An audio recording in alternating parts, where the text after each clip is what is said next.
This is a CBS News special report. I'm Anthony Mason in New York, where the sell-off continues on Wall Street. President Obama is about to make a statement about that from the White House. He will also have something to say about the 30 U.S. troops killed in Afghanistan over the weekend when their helicopter went down. At this hour, the Dow is down 411 points, about 3.5%. Investors are dumping stocks after Standard & Poor's downgraded the U.S. government's credit rating on Friday for the first time in history, from AAA to AA. This morning, S&P also downgraded the ratings of mortgage lenders Fannie Mae and Freddie Mac. Norah O'Donnell is our chief White House correspondent. Norah, what can we expect from the president?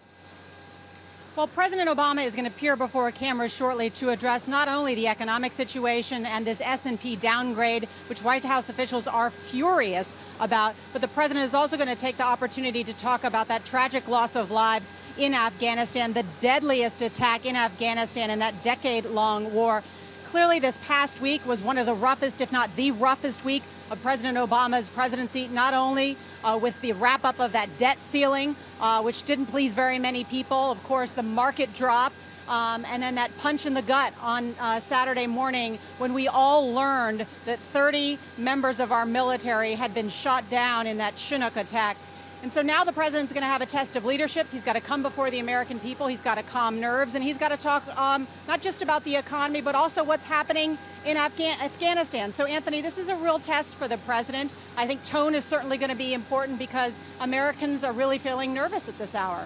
Do you think he's going to try to calm the markets as well, Norah? I think he is going to try and calm the markets. The president had wanted to spend this week talking about jobs. And here comes the president. Good afternoon, everybody.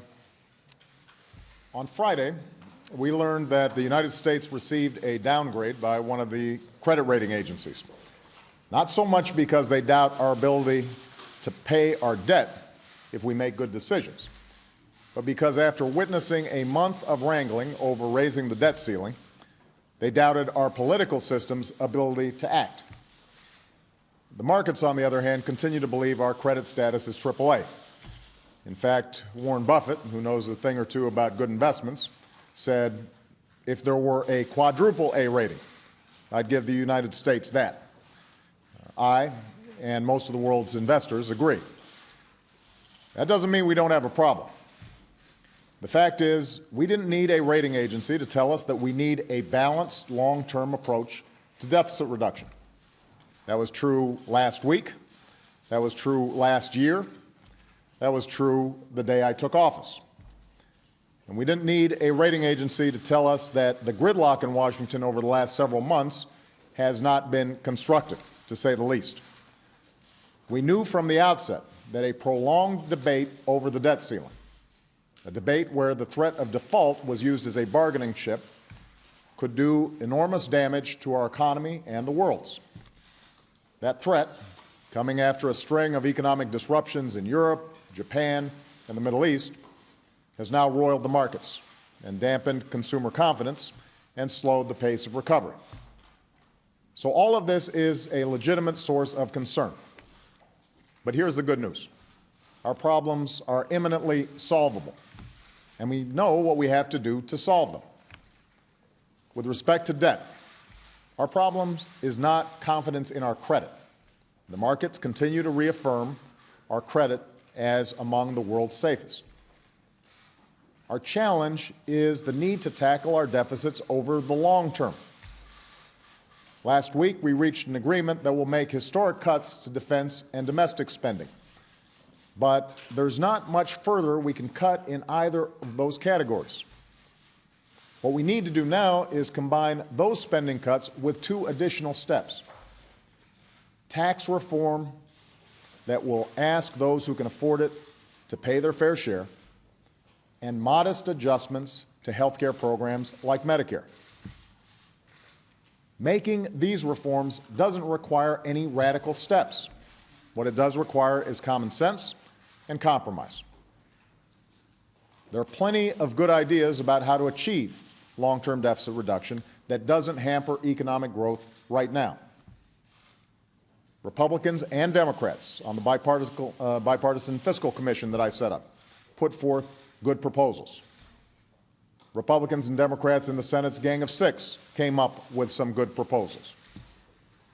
John Boehner and I came up with some good proposals when we came close to agreeing on a grand bargain. So it's not a lack of plans or policies that's the problem here. It's a lack of political will in Washington.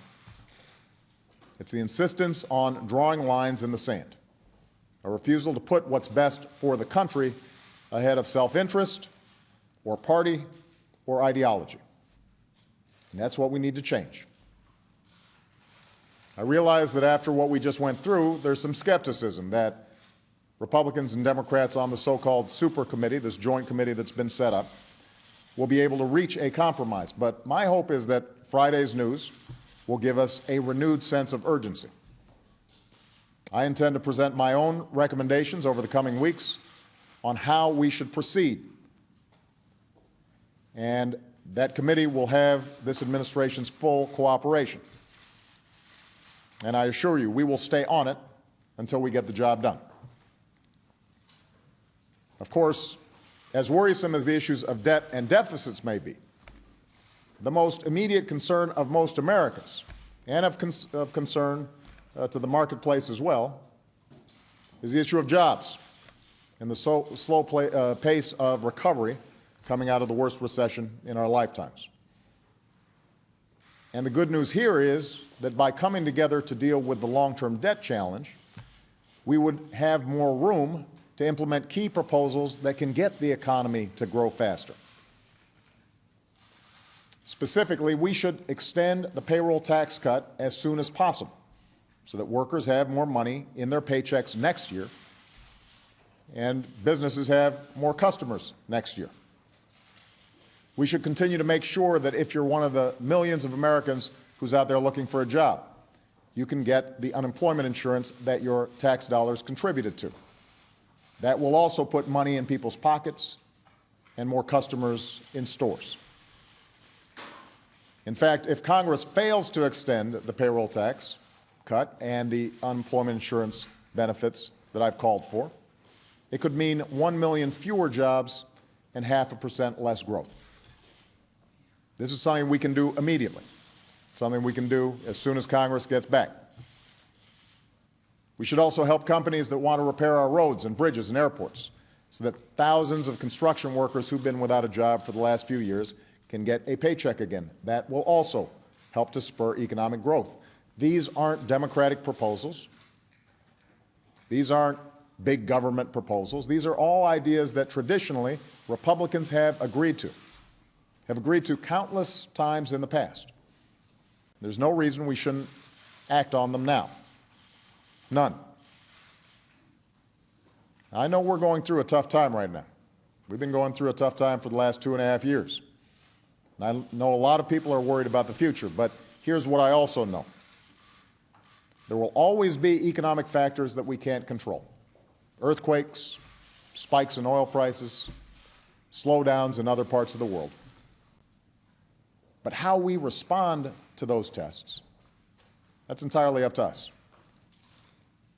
Markets will rise and fall, but this is the United States of America. No matter what some agency may say, we've always been and always will be a AAA country. For all of the challenges we face, we continue to have the best universities, some of the most productive workers, the most innovative companies, the most adventurous entrepreneurs on earth.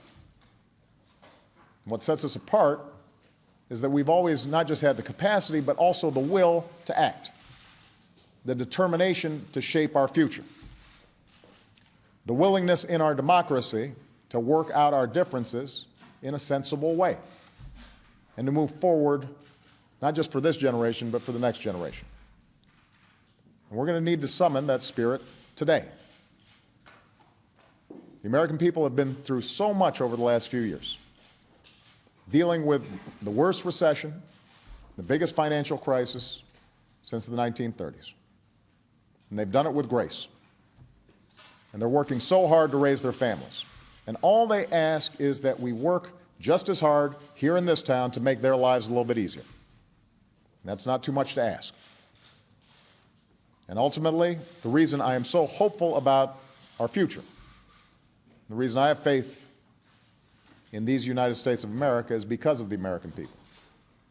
It's because of their perseverance and their courage and their willingness to shoulder the burdens we face together as one nation. One last thing. There is no one who embodies the qualities I mentioned more than the men and women of the United States Armed Forces. And this weekend, we lost 30 of them when their helicopter crashed during a mission in Afghanistan. And their loss is a stark reminder of the risks that our men and women in uniform take every single day on behalf of their country. Day after day, night after night, they carry out missions like this in the face of enemy fire and grave danger. And in this mission, as in so many others, they were also joined by Afghan troops, 7 of whom lost their lives as well. So I've spoken to our generals in the field, as well as President Karzai, and I know that our troops will continue the hard work of transitioning to a stronger Afghan government and ensuring that Afghanistan is not a safe haven for terrorists. We will press on, and we will succeed. But now is also a time to reflect on those we lost and the sacrifices of all who serve, as well as their families. These men and women put their lives on the line for the values that bind us together as a nation. They come from different places, and their backgrounds and beliefs reflect the rich diversity of America. But no matter what differences they might have as individuals, they serve this nation as a team. They meet their responsibilities together. And some of them, like the 30 Americans who were lost this weekend, give their lives for their country. Our responsibility is to ensure that their legacy is an America that reflects their courage, their commitment, and their sense of common purpose. Thank you very much.